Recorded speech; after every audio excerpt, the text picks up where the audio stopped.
भारत द्वारा बनाए गए यूपीआई यानी यूनिफाइड पेमेंट्स इंटरफेस से UAE, Singapore, France, Sri Lanka, Nepal, Mauritius जैसे देश जुड़ चुके हैं। मेरा प्रस्ताव है कि कैरिकॉम देशों में भी इसकी एडॉप्शन के लिए हम मिलकर काम कर सकते हैं। वहाँ पे प्राइम मिनिस्टर नरेंद्र मोदी ने जो है स्विफ्ट पेमेंट मेथड यूपीआई को इंट्रोड्यूस करवाया। तमाम मेंबर्स को बोला कि आप यूपीआई के थ्रू जो है अपनी पेमेंट को पॉसिबल बनाए। एक जानिब इंडिया जो है दुनिया को टेक्नोलॉजी जो है एक्सपोर्ट कर रहा है। Indian leadership has reached to this point के वे they don't have time for the photo ops. ये जो होती है ना फोटो सेशंस के लिए कोई टाइम नहीं है उनके लिए। There meetings means business. उनकी जो मीटिंग्स हैं उसका मतलब ये है कि businesses.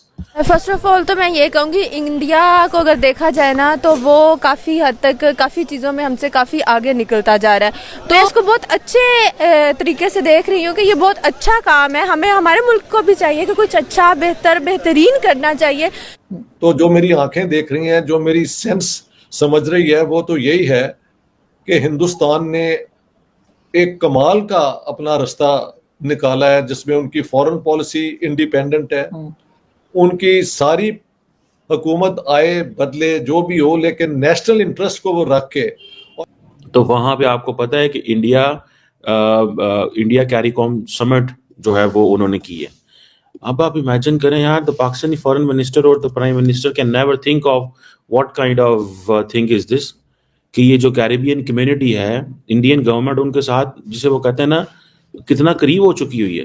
Can you even imagine? वहाँ पे प्राइम मिनिस्टर नरेंद्र मोदी ने जो है स्विफ्ट पेमेंट मेथड यूपीआई को इंट्रोड्यूस करवाया और तमाम मेंबर्स को बोला कि आप यूपीआई के थ्रू जो है अपनी पेमेंट को पॉसिबल बनाए। एक जानिब इंडिया जो है दुनिया को टेक्नोलॉजी जो है एक्सपोर्ट कर रहा है। अगर हमारा पड़ोसी है तो वो एक्सपोर्ट कर रहा है यूपीआई पेमेंट मेथड के, हमारे पेमेंट मेथड को अपनाओ, डिजिटल ट्रांजेक्शन करो ताकि इंडिया की करेंसी स्ट्रॉन्ग हो। वो यूपीआई एक्सपोर्ट कर रहे हैं और हम गधे।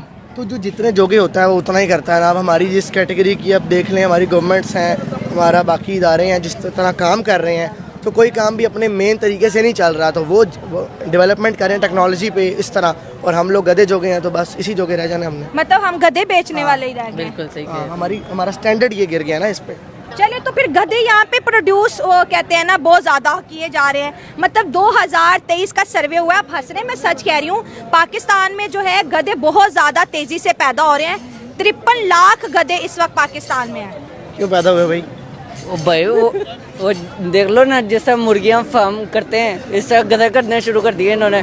चोरों की हुकूमत है तो कुछ भी हो सकता है। ज्यादा मतलब मेन जो चीज़ ज्यादा भी हो रही है एक्सपोर्ट्स में ना, वो गधे का ही ज्यादा हो रहा है। तो शर्म आ रही है कि खुशी हो रही है? ऐसा पाकिस्तानी तो शर्म आती है जब हम इंडियन से कभी बात होती है, कहीं मिलते हैं तो वो यही कहते हैं कि यार तुम लोगों का स्टैंडर्ड तो यही गिर रहा है। हम 6G में जा रहे हैं। एप्पल की उधर हो रहा है, सारा आ रहे हैं, बड़े बड़े लोग आ रहे हैं, सारा कुछ उधर स्टोर चल रहा है। लेकिन पाकिस्तान, यही हमारी न्यूज़ है, हेडलाइन है कि हमने इतने गधे एक्सपोर्ट कर दिए, हमने इतने गधे पैदा किए, इतने गधे बड़े किए, इतने गधे बेच दिए। और गधे इसके डबल मीनिंग भी होते हैं, 3-4 मीनिंग है। ये बेचारा परेशान हो गया था, मैं घर वालों को छोड़ के कहीं नहीं जाऊँ।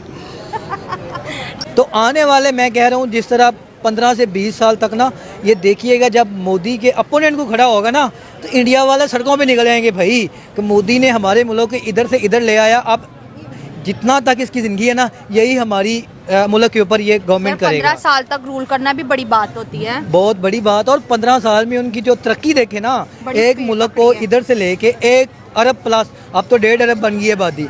1.5 अरब आबादी को साथ लेकर चलना, उनको फैसिलिटेट करना, फिर इतनी रियासतें, फिर इतने सूबे, ठीक है, इतनी ज्यादा आबादी, उनको सारे को मतलब डेजिग्नेशन करना, ये एक बहुत बड़ा काम है। बड़े दोस्तों, भारत की जब देखें, अंदर देखें, वहां पे लीडरशिप क्या कर रही है, तो आपको एक चीज का अंदाजा होगा कि there is so much which is happening. एक तरफ गयाना के अंदर जो है नरेंद्र मोदी को the order of the excellence दिया जा रहा है।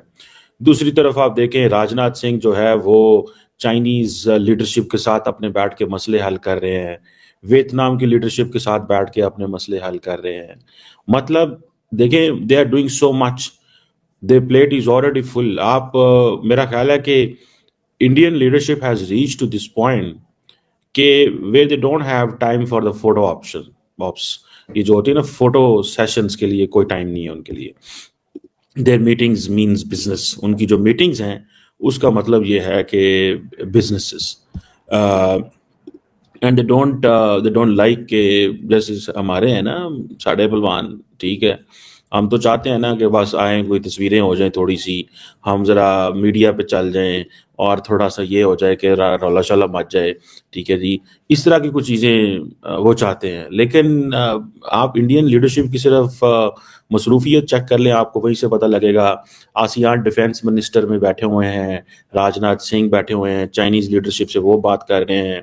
नरेंद्र मोदी की तरफ चले जाएं तो वो गयाना में बैठे हुए हैं, वो उधर बैठे हुए थे, G20 में बैठे हुए थे। मतलब आप उनकी जस्ट, ठीक है जी, इस सारी सिचुएशन को ही आपको अंदाजा हो जाएगा कि क्या हो रहा है वहां पे।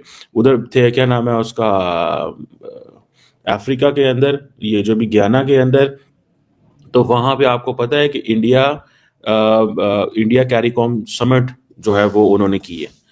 अब आप इमेजिन करें यार, द पाकिस्तानी फॉरेन मिनिस्टर और the prime minister can never think of what kind of thing is this, कि ये जो कैरिबियन कम्युनिटी है, इंडियन गवर्नमेंट उनके साथ, जिसे वो कहते हैं ना, कितना करीब हो चुकी हुई है। Can you even imagine prime minister Narendra Modi Caribbean partners? यार हमारे फॉरेन ऑफिस को तो चलो पता होगा, हमारी लीडरशिप को तो पता ही नहीं को ये कैरिबियन क्या चीज है। Economic cooperation, agriculture, food security, उनके साथ काम कर रहे हैं। एंड देन आप देखें गयाना के साथ तो चलो, जिसे वो कहते हैं उनके विजिट ताल्लुकात पुराने थे और वो आ रहे थे। 50 साल बाद कोई Indian head of state Guyana गया, ठीक है जी, और तमाम जो कैरिबियन पार्टनर कंट्रीज हैं वो वहां पे गयाना में आए। तो इससे आप अंदाजा लगा लें that how influential Narendra Modi is. If he goes to Africa, Africans आ जाते हैं, if he goes to Caribbean countries तो Caribbeans आ जाते हैं, ठीक है जी। ये जो CARICOM head of government and है, ये 2019 में मिले थे। नरेंद्र मोदी जब से ये बात कर रहे हैं ना ग्लोबल साउथ की, मैं आपको बात बताऊं, they are making their way, ये बहुत तेजी से चीज़ों को करीब से देख रहे हैं, ठीक है। और दे वांट कि ये जो ग्लोबल साउथ है ना, इसको वो वाकई इसको इस्तेमाल करना चाहते हैं, इस नारे को, इस डिबेट को, इस डिस्कशन को अपने ताल्लुकात को इन्हांस करने के लिए ये वाकई चाहते हैं। और मैं जस्ट आपको बता रहा हूँ दैट हाउ वो जिसे कहते हैं ना। नमस्कार दोस्तों, आज की एक और नई वीडियो में आपका स्वागत है। और जैसा कि पता है कि G20 का समिट हुआ है ब्राज़ील में, और प्राइम मिनिस्टर मोदी इस समय वहीं पे गए हुए हैं, और वहाँ पे बहुत सारे देश के लीडर आए हुए थे, उनके साथ उनकी मीटिंग्स हुई हैं, और उनके साथ जो बातचीत हुई है उसमें UPI को लेकर भी जो है बहुत सारे देश इंटरेस्टेड हैं कि UPI की टेक्नोलॉजी जो है वो, मतलब UPI भी बहुत सारे देश यूज़ करना चाहते हैं। तो भारत का UPI जो है वो लगभग 20 साउथ अफ्रीकन कंट्री उस पर एग्री हुए हैं, उनको चाहिए UPI। और UPI जिस तरह से पूरी दुनिया में फैल रहा है, ये बहुत अच्छी बात है इंडिया के लिए। इंडियन टेक्नोलॉजी जितना ज़्यादा वर्ल्ड पे हावी होगी, उतना ज़्यादा जो है वो इंडिया को ही फ़ायदा होने वाला है। और बहुत सारे देशों ने UPI इस्तेमाल करना स्टार्ट भी कर दिया है, और अब जो साउथ अफ्रीकन कंट्री है वो भी ये टेक्नोलॉजी यूज़ करेंगे और इसका जो है वो फ़ायदा उठाएंगे।